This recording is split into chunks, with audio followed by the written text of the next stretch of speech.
right, so Project 3 is a multimedia presentation. And we want you to think of it as if you are giving a presentation in front of a class about the topic you have studied for the past 2 months. And so when you are creating your presentation, that's how you should think of it, to demonstrate what you know, to make sure it's explained clearly, to make sure that if you were sitting in the audience, you would understand it, and that you are telling us at all times that this is now your topic, your understanding, your opinions, so you want to make sure that you make them as clear as possible. So Project 3, multimedia presentation.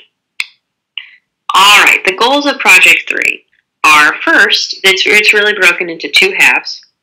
First, explore the major developments in historical inquiry. This is where we want you to talk about historical lenses. Everything historical lenses. And I know you're like, we've done that a lot throughout this room.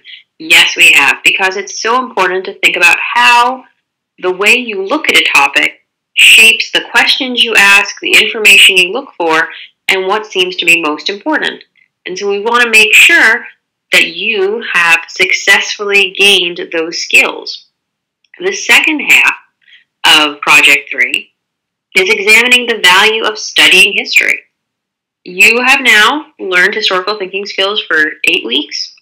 You have developed these historical thinking skills, and you have also studied history, both within the course and on your own over the past 2 months. And now we want you to tell us, is this valuable, and how is it valuable? Obviously, I'm a historian, I think it's completely valuable, but we want to know how you believe it shapes your life and the world around you. So what are the parameters? The parameters of the presentation are pretty simple. We want 10 to 12 slides. You should use a PowerPoint, a Prezi, or if you don't have either of those, you can create them on a Word document, say roughly 2 slides per page, kind of be in your head. And we want it to be a combination of text, visuals, and sound. And for those who have already gotten feedback on your worksheets, and remember when you're doing your worksheet, there was the 3rd column that talked about text, visuals, and sounds, and that's what we want you to think about. You don't need tons of it, but if you have one audio clip, perhaps of the announcement of the dropping of the bomb, or pictures are always great. Pictures are very helpful. But if you also even have movie clips from that time period that depict what happened, that's also great. The ones I'm going to show you tonight, or the presentation that I'm going to show you tonight, largely leaned on visuals and also a great deal of text-based, which is not necessarily a problem, but it can really drive it home more if you have visuals. But for the presentation I'm going to use tonight just really kind of covered all of the content bases we wanted, so that's why I want to use it. Okay, so how to start. With your presentation, you should introduce your topic. You should have a title page with your name on it and the course. So you want to provide a brief overview with a catchy title, and remember you are trying to draw your audience in. I know that you're thinking, but only my instructor is going to see this. But that's not what we want. We want to see as if you are presenting to a room full of people, standing room only. The local auditorium at the local college has invited you to come in and present your topic. How would you do it? You are giving a TED Talk on your topic. How would you do it? That's what we want to get from you guys. So this is the example from the presentation from last term that a student submitted. And so she gave, for the How to Start, her opening was Secrecy and Censorship, Effects of Radiation in Hiroshima. So there, right there, we know what she's going to talk about. And then she asked several questions to draw us in. She gives us the big details of what happened. And that just sets the page. Now we know that we're talking about the dropping of the bomb. I realize this might seem silly because you're like, well, all of our topics are about the dropping of the bomb. Right. But again, if you are presenting this before an auditorium of people, wouldn't you give a slide or 2 of context to make sure that we all know what's happening, that we're all on the same page, that we're all starting from the same page? Yes. So that's exactly what she did, and it's great. And then, all right, but here are the 2 parts. So part 1, historical lenses. For the descriptions, for these descriptions, I literally took them from the proficient column on this assignment rubric. So if you do all of these things, you will score proficient. In order to score exemplary, you have to really add a lot of insight. And actually, I think that's what, in many ways, this presentation did. It added a lot of insight that moves it to exemplary. But you have to do at least these things that I'm mentioning, again, taken from the rubric to score proficient. So first, you need to explain how various historical lenses can be applied to your topic. Now, this student chose to do one historical lens per slide. Unfortunately, here the picture did not come out. But as you can see, she has the lens. She follows it with information about, so economic lens, she's talking about city infrastructure, loss of people, homes, school, jobs, utilities, public transportation. All of that is going to be an economic, how to rebuild the city. The political lens. And here she's got some great pictures of newspapers and also warnings about enemies. So that, again, really drives home the fact that we're in the middle of a war, or the very end of a war, actually, at this point. We're at the very end of a war. Right there, Shorten's War, Stimson says. This lens can be used to study the players that influence it. So President Truman, the Manhattan Project, American propaganda. That's how she would use the political lens. What if we're looking at it through the social lens? Well, here again, now she's got a very brutal picture of a person who has suffered burns of radiation from the dropping of the bomb. And she says that this is when we start looking at the civilians, if we use the social lens. And we can also look at people back in America and how they viewed what was going on. And so again, I think this is a very good overview of the different questions and topics you might be interested in, depending on which lens you're using. She then decided, here we go. So the next is details how the historical narrative begun in the research and introduction might change through a chosen historical lens. So that research and introduction you wrote for me, I want you to pick one lens and only look at the topic through that lens and see how it changes the way you considered what you wrote. So she wrote about using a social lens and how that's going to cause you to think about the effects of radiation and those that lived with it, the survivors, how they became known as explosion-affected people. The physicians didn't understand what they were doing. All of this is the social lens, which is going to also talk about the culture and views in the U.S. So do you see how she's digging even deeper into how this lens can be used? And she's basing it on the introduction that she wrote. Now, obviously, you guys don't have her introduction. I did. So I know this. But again, look over your past introduction and say, I'm going to pick a specific lens. And if I pick this specific lens, this is what I learn about the topic. All right, next, conclusions. Discusses conclusions drawn about the telling of history in relation to the teller, backed up by information learned throughout the course. So this is where we want you to start thinking about bias and current events. Remember the historical context chart, and we asked you to determine how people are affected by what's going on right now, even if they're looking at something that happened 70 years ago. Well, that's what we want you to do here. We want you to think about all the tellers that you have read about in this course and how they might have been impacted by what was going on. So she called this rethinking history, and she talked about how history can change based on a culture shift. It can be based on your age, your gender, your race, religion, your ideology. The historian's bias, right there. She's gone into primary and secondary sources. She starts talking about slants and how she's now more aware of them. At the beginning of the course, she had said that she felt that a historian is a keeper of information. But by the end of the course, she's now realized that it's not just being a keeper of information. You have to be aware of so much more. You have to take in the norms at the time the source was written and not just what the source says itself. And so again, this is where I'm saying that I found this to be exemplary because she really digs into what these mean for historians, for people looking into history, that you have to be aware of all these different ideas and how they might impact a source and the way we look into history. So that's part one. Those are all the different aspects of part one. 1 that are dealing with historical lenses. So for part 1, you want to have slides that cover how 3 historical lenses would look at your topic. And then you want to go into one historical lens and explain how it would shift what you wrote about in your introduction.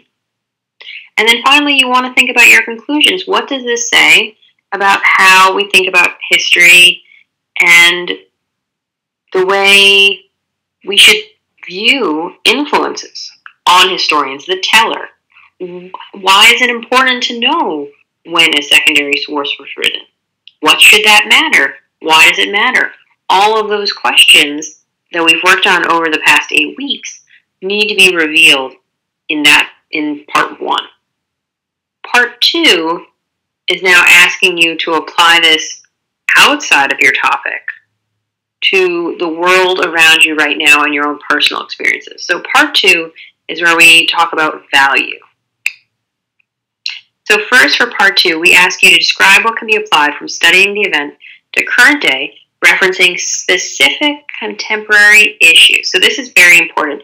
You have to include a specific example. And you have to explain why you included that specific example and why it's important and how you can apply what we've learned. So this student used different lenses to examine Black Lives Matter, which is incredibly timely. She used the social lens. She talked about how to use a political lens. She even talked about the current presidential and local elections, different groups such as Blue Lives Matter, All Lives Matter. So she was able to take this issue that is kind of everywhere right now and look at it through different lenses and explain how, if you look at it through this lens, these will be the questions you ask. If you look at it through that lens, these will be the questions you ask. So this really, in a way, this hot topic, she's kind of stepping back, and she's not saying whether or not she agrees with Black Lives Matter, whether she thinks Black Lives Matter is good. No, she's saying, here is how I would look at Black Lives Matter through a political lens. Here is how I would look at it through a social lens. And so even if she has her own personal bias, which, I mean, we all have our own personal bias, she is standing back, and she is attempting to use the lenses that we have developed over the past 8 weeks to learn the different ways you might view a topic. Even a topic as controversial right now as Black Lives Matter, as the group Black Lives Matter. So again, this is why this presentation I thought was really good, because she's not trying to impose her own biases, although she has them, we all have them, but instead is looking at it through different lenses and trying to think, what does that mean about the way we talk about it? So the next step is opinion. Explains opinion of the adage that history repeats itself, and then back it up by information learned throughout the course. So this is important. Sometimes students just talk about whether or not history repeats itself, but they don't link it to something within the class. So we're going to see. So history, she chose history repeating itself, and she used pictures of Hiroshima and then pictures from Syria. And she talked about how the military has histories of repeating itself over various issues, and so that's her focus here. Now you'll notice that in this slide, like I just said, she doesn't really tie in what happened or what we talked about in class to this slide. And so that's where you want to make sure that you do that. This would be a slide where she did not earn full credit, because you need to tie it into class. You need to either talk about lenses, or really lenses are the best way, but just different ways that you can think about looking at different ideas and considering them, and sources and historical context. And because historical context changes, does that change how we view the past?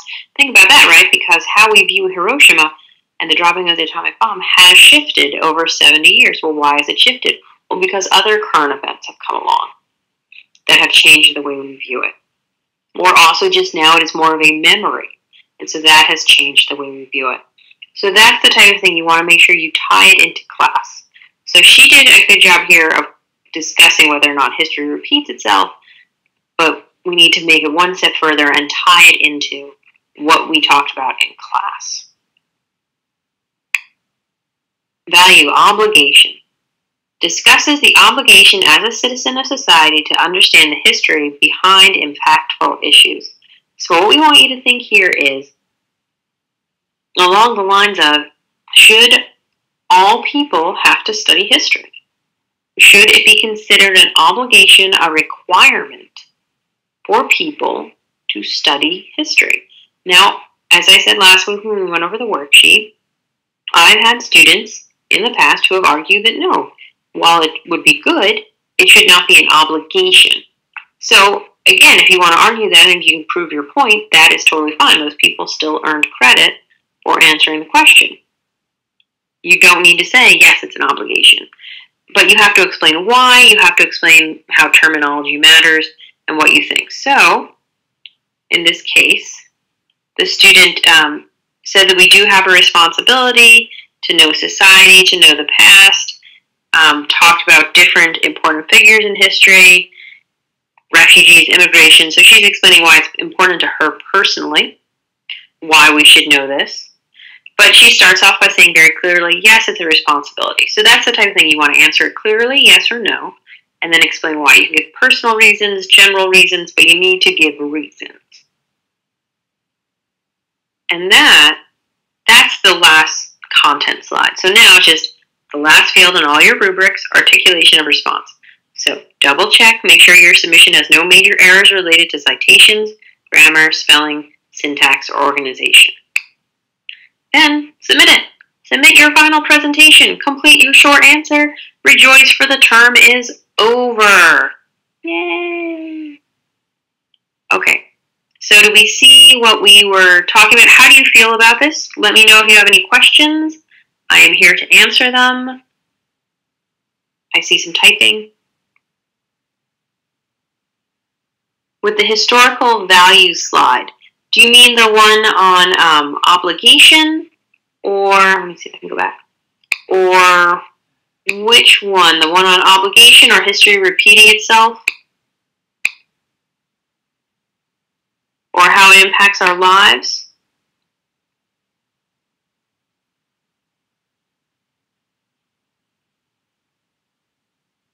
I'm just waiting to see. Oh, to attach voice recordings. Well, unfortunately, Carlene, that I cannot help you with because I'm not good with IT. You could also, if you really can't do it, you could include the link and explain what the text says. Attach like a note to your instructor and explain that, you know, if you were doing this in person, you would attach it this way, but unfortunately, you're unable to. However, this is what it was, and this is why you think it's important. I think that could work. If I received that from a student, I would understand that is not a failure of understanding what we're doing. That's just an issue with the system and computers. Yeah, if they have that, I would use that. I think that would work very well. It's fine to be overthinking the slide. We're historians. We overthink everything in here, right? I mean, I'm totally fine if you're overthinking the slide. But which one is it? Is it the history repeating itself? Is it the obligation? For all of these, I would kind of go with the value one with your first gut response. Obviously, then clean up the grammar. But whatever your first response is, I would go with that. Because that's kind of, you know, you've done this course now for 2 months. And it's, how has it impacted the way you think? Has it impacted the way you think? So I would kind of go with your gut response to everything for the values section. And then try to find ways to prove it if something doesn't immediately pop into your head. That sounds good? I think for the values, because it is so opinion and personal, that, yeah, I would really just go with the first thing that hits you. All right, sounds good. Does anyone else have questions? These are good questions, guys.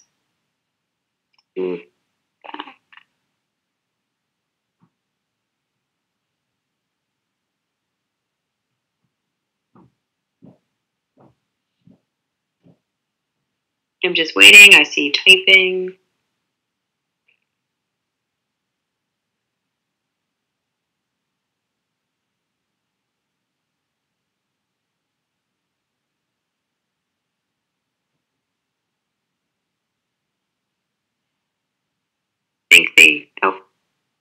So how much information versus picture should be on each slide is one question. And for that, it depends. I do think that the text should be more than the pictures. The pictures should be supporting the text, not the text supporting the pictures. Unless you have a really great picture, in which case, give it its own slide with just a title. I think that's completely fine, but you do need the text to answer the question. So I would use more text than that. Hold on, let me scroll up. I see another question I missed. Do we need to supply audio or is a video audio clip okay? If either one works, so either an audio or a video audio clip should be good.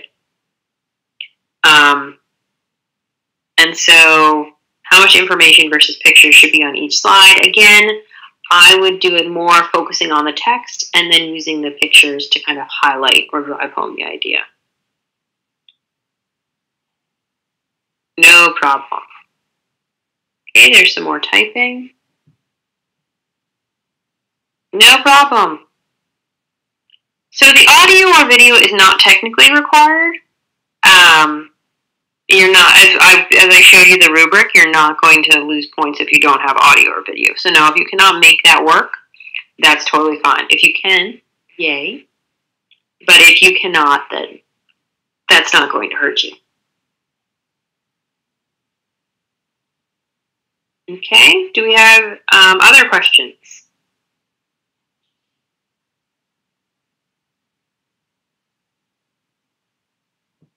Great. That's awesome. I'm very glad to hear. Someone just said that they're okay now. That's good. This PowerPoint that I was using, that I was taking apart, is also available in the learning community, as is another one. You'll notice that sometimes you'll be like, oh, but this person didn't do this part. And like I did with this one, nope, we have to add things. But overall, I thought she did a really good job, so I figured I could explain what we need to add. Does anyone else have any other questions?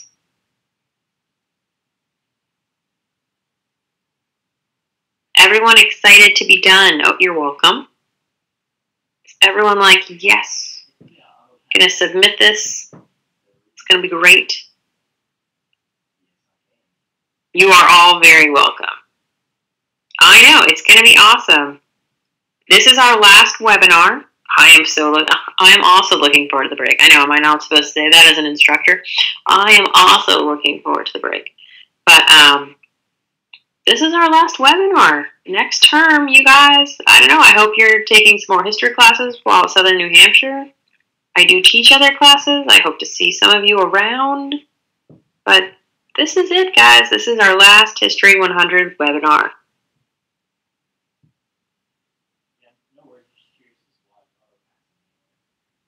I see some typing.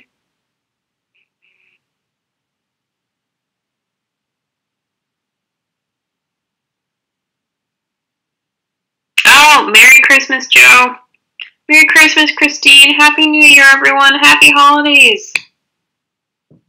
It's a busy time for all of us. Nope. Thank you guys for showing up. Happy holidays, guys. Happy holidays, everybody. I'm going to stop the recording in a minute so we can get this turned into a YouTube video for those who couldn't attend. And everybody, happy holidays out in Southern New Hampshire land.